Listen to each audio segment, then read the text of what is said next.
মহানৱমীৰ দিনটোত দেৱী দুৰ্গাক সন্তুষ্ট কৰিবলৈ কৰক এই 5টা কাম।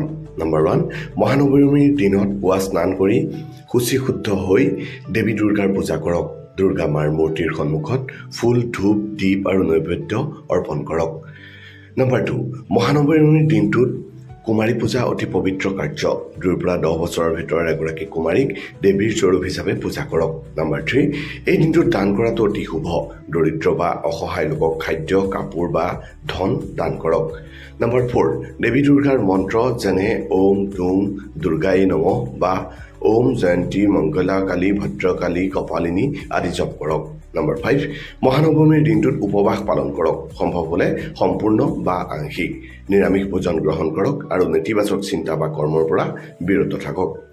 এই কামবোৰ শুদ্ধ হৃদয় আৰু ভক্তিৰে কৰিলে দেৱী দুৰ্গাৰ কৃপা নিশ্চিতভাৱে লাভ কৰিব পাৰি। মহানৱমীৰ শুভকামনা জনালোঁ।